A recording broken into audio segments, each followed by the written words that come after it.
All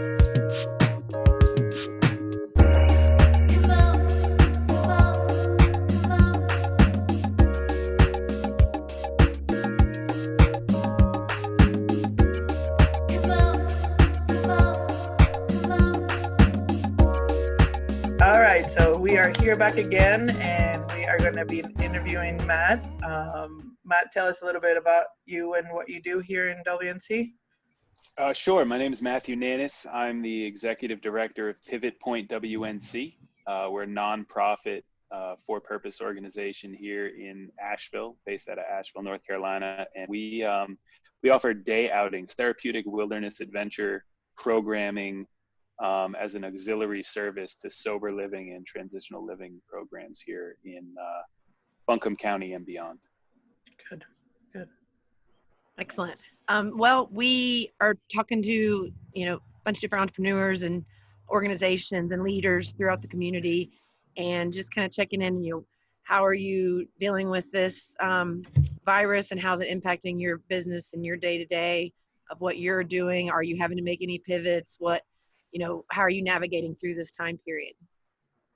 Yeah, we made a decision a couple of weeks ago, actually, before even Asheville had put out the stay home, stay safe mandate, that in light of a number of parks, we sort of have been tracing this through state and federal, as well as health mandates, and from closures of parks and trails. And Shenandoah National Park was raising some concerns, I think 3 Sundays ago, about the amount of crowds they were seeing at some of their most accessible and popular trails. And I think within 4 hours, they started closing some of their park access points. And I got on the horn with Bex Logan, who's my program manager. And it was sort of like, we got to take a look at this, because while the programs that we're working with are claiming to, and I'm sure to the best of their ability, mitigating risk by self-quarantining. Right. It's also, a living facility where there's anywhere from 15 to 30 individuals. And it's a population that is not necessarily the most conducive or responsive to restrictions in general. And a lot of the lifestyle of early recovery is around fellowship and connection. Mm-hmm. And then having to suddenly redefine that in such a quick way, presumably is quite jarring to anyone, absolutely. But as it relates to the population we work with, we weren't comfortable that self-quarantining and social distancing was happening to a degree where we would want to expose our staff.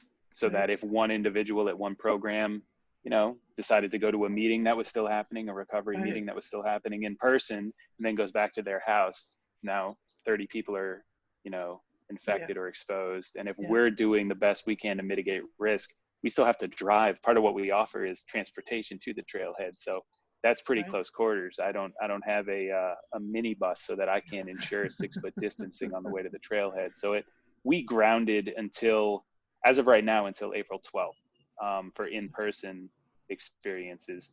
We've offered and continue to offer the ability to meet programs at the trailhead and maintain social distancing and facilitate our mindfulness-centered work at the trailhead and on the trail, because there's certainly no reason that couldn't happen.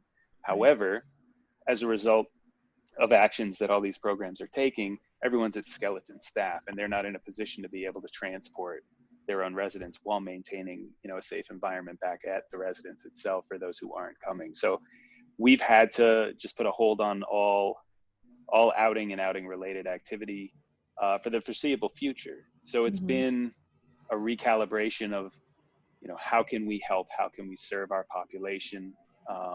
Because of some of the letters after my name and the worlds that Bex and I operate in, we have exposure to access to a pretty concise and fluid and updated source of community resources.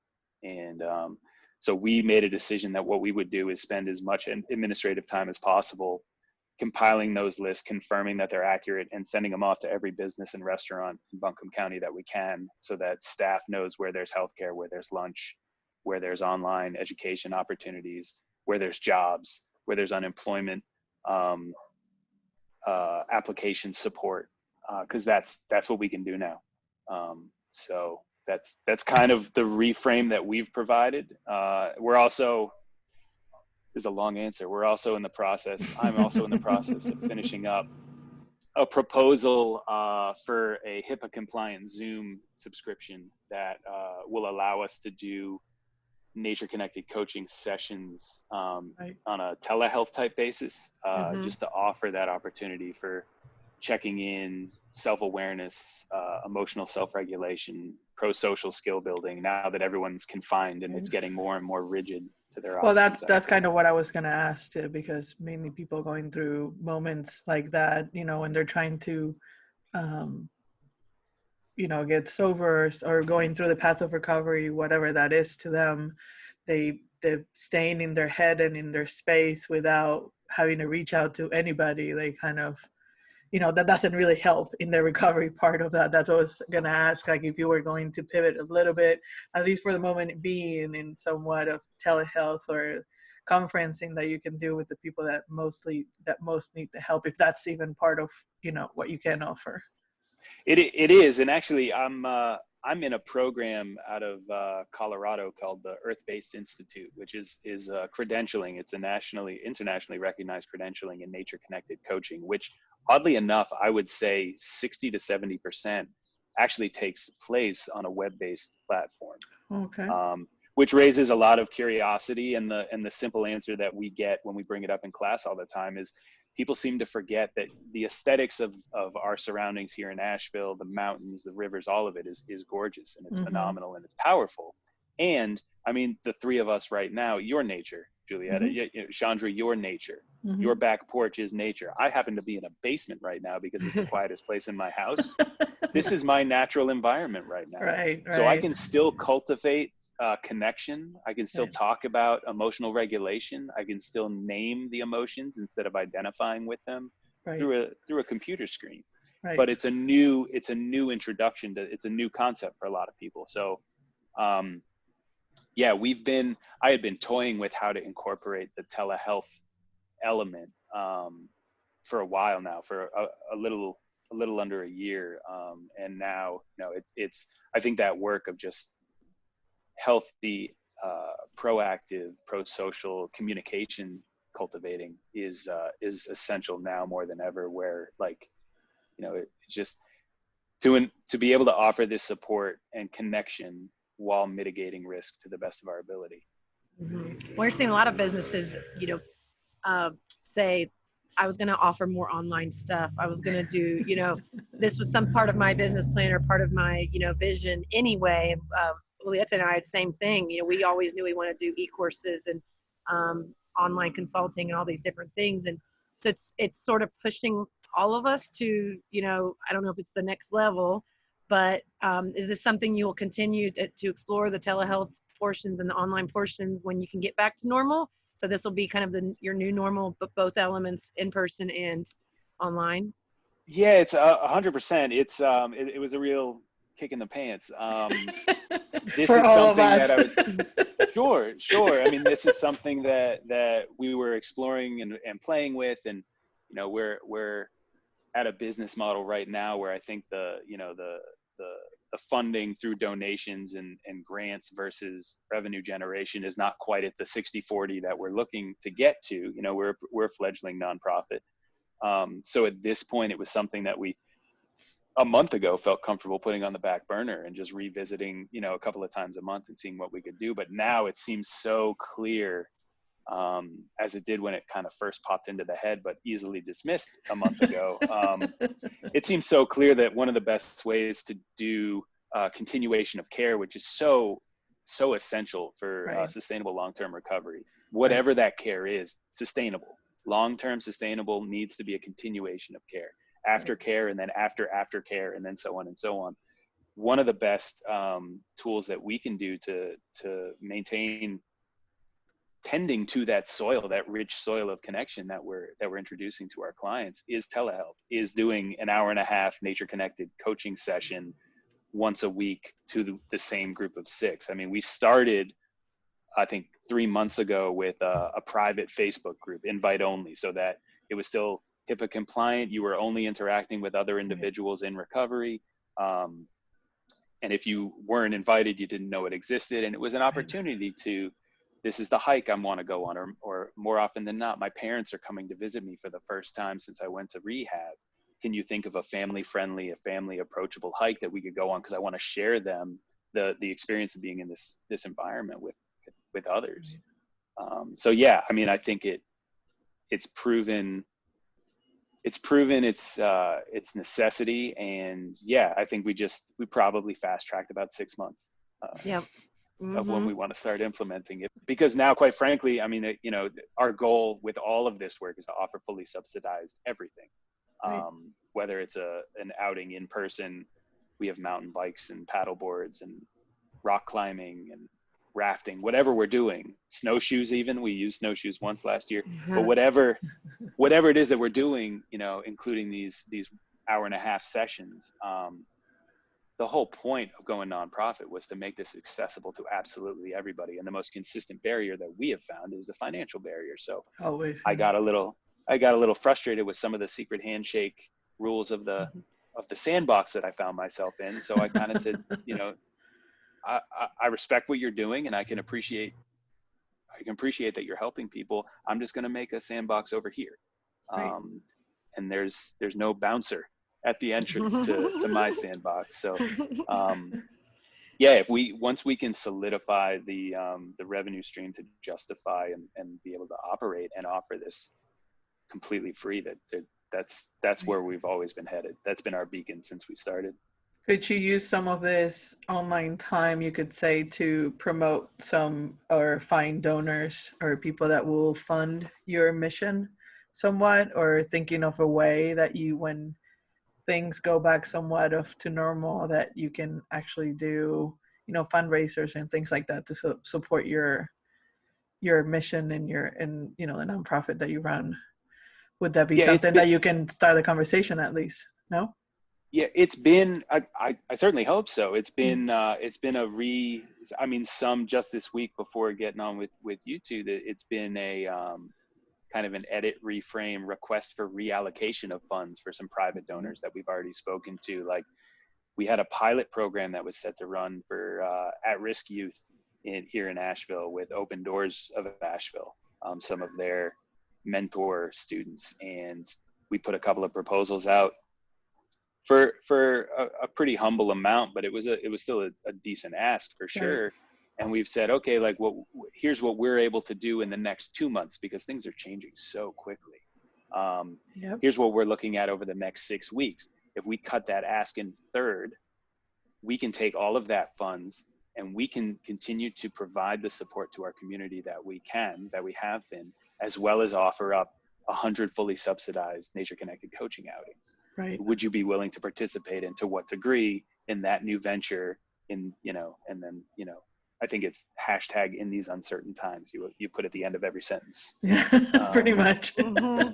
But yeah, it's opened up a door to encourage not only our client base and our collaborating programs, but our donors as well. Like, we have to rethink everything. And a lot of that for us starts with rethinking what the prerequisites are for the concept of connection. You know, right. A month ago, I would have said, Chandra, excuse me, we're not connected because you're wherever the heck you are, and I'm wherever the heck I am. And it come to find out through some Zoom meetings over the last 2 weeks that really has nothing to do with it. Proximity is just not a variable in connection. Yeah. So true. No, it's not. So the medium, the platform that we're using, becomes irrelevant. I think that the access point is there to the highest degree when I'm on top of Tennant Mountain. Mm-hmm. When somebody has hiked and, like, really busted their butt to get to the top of that mountain, and they've earned it. Well, I mean, the emotional trudging that anyone is going through right now to find that same sense of connection, I mean, it's being earned in the same way, if not more so. I just don't have to leave my couch. And maybe that disqualifies the value of it. Maybe that's my initial fear or concern. Like, well, I didn't really earn this one. Yeah, you did. If you got out of bed today, You know, you didn't have to write a novel while in social distancing and isolation. You got to get out of bed. You got to brush your teeth. You got to make your bed. Be pleasant to the people that you do have contact with, even if it's limited contact. Those are each They're one of small those wins. is a mountain. Yeah. They're still Each one of small those is wins. a mountain, Yeah. for sure. Totally. Yeah. For sure. Well, I've noticed that for sure. I mean, personally and professionally, I cannot believe how many video chats I have done in these 2 weeks. The beauty, like you're saying, is like, there is a connection. So I have a friend that moved away a year ago. We have not had one Zoom as a group of friends since she moved. We've had 2 with her since this started 2 weeks ago. So it's making us all realize how much we need that connection to each other and to nature and to our work that we do. You know, you're doing very heart forward work and, you know, trying to make a positive impact on our community. I want to talk about just a little bit about like the individuals that you serve. How do you see this impacting them? I know we talked about the community piece, but you know, the setback, I guess, feels heavy sometimes of what, you know, progress they've made. How do you see that impacting them, you know, going forward? As far as the recovery population at large? Yeah. You know, I think broad strokes, a number of the people that I take out into the woods, if they're not at work or participating in an intensive outpatient program or coming on a hike with us or on their own, I think they're sitting on the couch at home in front of a TV. I hinted at this at the beginning. My perception of the population that I work with, among many things, among, you know, an impressive amount of resiliency, and adaptability, just because, you know, if you're alive and you've made it to rehab and you've made it through rehab and you've made it into a sober living facility, you're resilient, you're adaptive, because by all rights, from what I have heard about you, you should be dead. Right. So being able to embrace that in a healthy way, I think is a sort of a call to all the direct care facilitators at any of those programs. I don't know. I guess it's a long-winded, I don't know. I mean, my hope for them is that they can appreciate that, you know, oh God, just flipping the, oh my God, I can't believe I'm living in this house with 15 other people in early recovery and all I want to do is smoke cigarettes and get the heck out of this house. I'm hoping that there can be an appreciation of, wow, I'm stuck in this house, but I'm stuck with on the positive note, community. Yeah, I have a community here. And I think when properly highlighted and framed, it's not so much a question of what an individual in early recovery is able to get through. It's a question of whether or not they're aware of what they've gotten through. Right. So I really think I mean, it's not the onus of any direct care staff, though so much is in sober living and transitional living, but the ability to draw attention and highlight, you know, you've gotten through another day. I mean, it's a just for today mentality in a 12-step program of recovery. And I think there are elements of what's going on today that is introducing everybody, regardless of their That's what I was familiarity gonna with say. 12-step recovery, to just for today. You know, I mean, these mini victories that we talked about. Did you get out of bed today? And if you didn't get out of bed until 1 PM, are you able to still love yourself? Yeah. And acknowledge that that's all right. This is overwhelming. Right, and not feel guilty about it. Yeah. We're all in the middle of, like, don't kid yourself. This is a traumatic experience. We are all in the middle of right now a 2-week-long sustained trauma event, and it's going to continue for a long time. Right. And the repercussions of that and the ripples of that. I mean, you know, my understanding of the tenets of the recovery programs that most of my clients engage in is that this can be one of the most powerful tools to not only help them continue to stay sober, but also help the individuals that they might come across and meet later on in life. Right. Here's an experience that I had where the world, not just in my head, was turned upside down, but quite literally in reality was turned upside down. And I didn't have a drink, and I didn't shoot heroin. I mean, like that's a super win. It's powerful.